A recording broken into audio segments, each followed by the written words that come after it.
Okay, so today's class we will cover purchase voucher entry. Okay, तो purchase entry यानी purchase return हम किस तरीके से करते हैं, जब भी सपोज हमने किसी से कोई सामान मंगवाया और जो हमने ऑर्डर किया था उसने वो सामान नहीं दिया या उसने डिफेक्ट पीस भेज दिया या एक्सपायर्ड सामान भेज दिया, तो हम उसे क्या करेंगे, रिटर्न भेजेंगे वापस से उसको। तो उस टाइप की जो एंट्री होती है वो सभी की सभी किसके अंदर होती है, परचेज वाउचर के अंदर किया। तो जो भी परचेज आपने किया है उसमें से कुछ माल आपको रिटर्न करना है या सारा का सारा रिटर्न करना है, तो उसकी एंट्री हम किसके अंदर करेंगे, परचेज रिटर्न वाउचर के अंदर करते हैं। और परचेज रिटर्न वाउचर को हम क्या बोलते हैं, डेबिट नोट।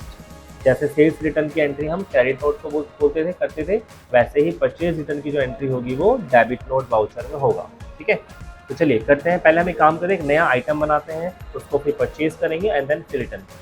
तो आइटम बनाने के लिए हमें कहाँ जाना है, मास्टर पे जाना है और आइटम्स पे जाना है, ऐड पे करते हैं। तो अभी मैंने क्या किया, लाइक एक मोबाइल फ़ोन लेते हैं, सैमसंग M25, ग्रुप नेम इसको बना लो मोबाइल, या अभी फ़िलहाल नहीं है तो हमने जनरल बना लिया। Unit mobile ware, unit pieces, opening stock अभी फ़िलहाल हम लेते हैं 5 पीसेस ले लेते हैं। ओके, कि हमारे पास 5 ऑलरेडी है। सेल प्राइस वगैरह मैं अभी फ़िलहाल कुछ नहीं सेट कर रहा हूँ, सीधा आपको एक्सेप्ट करना है तो क्या करना है, F2 करना है, वो इशू नहीं है, इट्स नॉट मैंडेटरी। ओके, तो सीधा मैं इसको एक्सेप्ट कर रहा हूँ F2 एंड देन यस। वो जरूरी नहीं है कि आप उसको यस या नो करें। ओके, अब बैक आ जाएंगे। देन हमें क्या करना है, परचेज करना। 5 हमारे पास ऑलरेडी हैं, हमें 10 आइटम और परचेज किए हैं, राइट। चलिए, तो कहाँ से आपने परचेज करना है, ट्रांजेक्शन पे जाना है और आपने जाना है परचेज वाउचर के अंदर। और यहाँ पे आपको आना है ऐड, मेन आ जाएगा, मेन ले लेंगे। कौन से डेट को परचेज कर रहे हैं, हम आज की डेट में परचेज कर रहे हैं तो आज ले लेंगे 2023। वाउचर नंबर फिलहाल छोड़ दीजिए, या डालना है तो आप डाल सकते हैं, यस।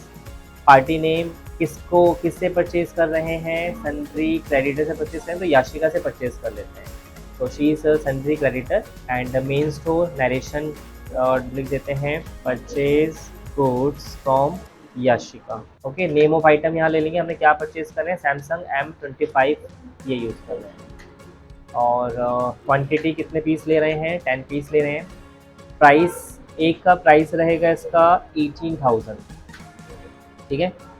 एंड देन फिर आपने कर देना सीधा F2। ओके, ये करने के बाद फिर आपने F2 करना है, ठीक है। एंड बिल सन्डी डिटेल्स, अगर कुछ एक्स्ट्रा लगा है कैनवस डाल दो, अदरवाइज F2।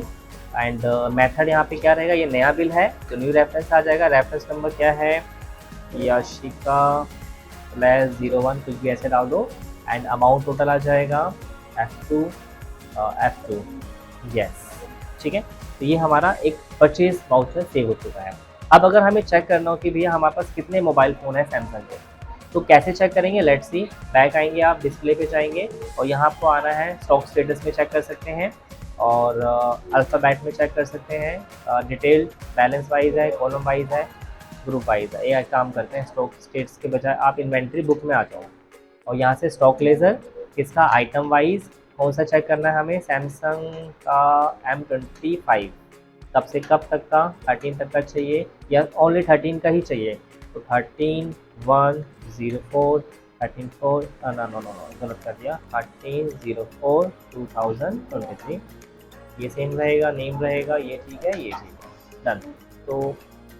तो अब आप यहाँ पे देखेंगे हमारे पास क्या हो रहा है कि यहाँ पे हमारे पास ओपनिंग बैलेंस कितना है, पहले 5 था और अभी हमने परचेज किया है 10 यहाँ पे, ठीक है। तो अभी हमारे पास यहाँ पे 10 दिखा रहा है, प्लस क्लोजिंग बैलेंस में कितना दिखा रहा है, 15 दिखा रहा है, यानी कि करेक्ट है, राइट।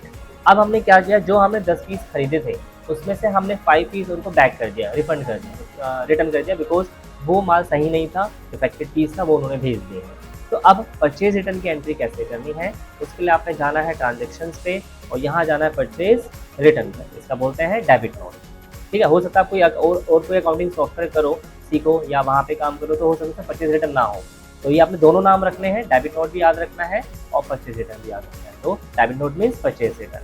एंटर, ऐड पे जाएंगे और मेन आपका रहेगा, ठीक है, किस डेट को रिटर्न कर रहे हैं, हम सेम डेट को ही रिटर्न कर रहे हैं। एंड पार्टी नेम क्या रहेगा, हम उन्हीं को, याशिका को ही रिटर्न कर रहे हैं, वो आ जाएगा।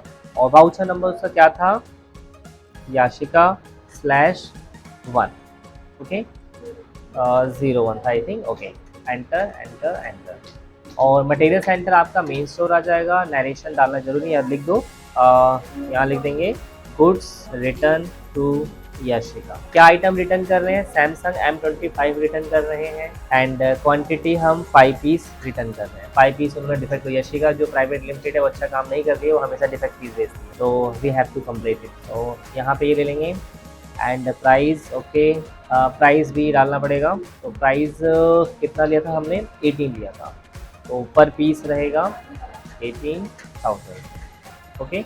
एंड देन सीधा आपने कर देना है F2, अगेन F2, और यहाँ पे मेथड पूछ रहा है, तो ये हम ले लेंगे एडजस्टमेंट, रेफरेंस नंबर यशिका का आ जाएगा और 90,000 आ जाएगा। तो ये आपने ध्यान रखना है, एडजस्टमेंट लेना है क्योंकि उसी एंड गेम। तो हमने ये ले लिया एंड देन जस्ट ओके कर देना आप, ठीक है। ट्रांसपोर्ट डिटेल नहीं है तो okay, save this also, yes, that's it, हो गया है। अब चेक करते हैं कि स्टॉक में हमारा क्या इम्पैक्ट पड़ा है। इसका बैग आता है, स्केप करके बैग आइए, डिस्प्ले पे जाना है, इन्वेंट्री बुक्स पे आना है, स्टॉक लेजर पे आना है, आइटम वाइज आना है, और जो आपको प्रोडक्ट लेना है वो ले लीजिए एंड देन F2। तो अब अगर हम चेक करते हैं तो परचेज हमने किया था 10 पीसीज, उसके बाद यशिका को हमने रिटर्न कर दिया था, परचेज रिटर्न, PR रिटर्न, और यहाँ पे 5 पीस आउटपुट जा चुका है। तो अब अगर आप देखोगे तो 5 पीस हमारे पास पहले थे, 10 हमने परचेज किए थे, 15 हो गए, 5 पे हमें रिटर्न कर दिए, तो ओपनिंग बैलेंस हमारा कितना बचेगा? 10, ठीक है, क्योंकि 5 पहले थे और 10 में से हमने फिर 5 रिटर्न कर दिए थे उसके। तो now we have total 10 closing balance, that means vouchers are properly report हुआ है, ठीक है। तो इस तरीके से आपने प्रॉपर परचेज रिटर्न को मेंटेन कर विदाउट कंफ्यूजन। चलिए, तो आज के लिए इतना, बाकी के नेक्स्ट क्लास में।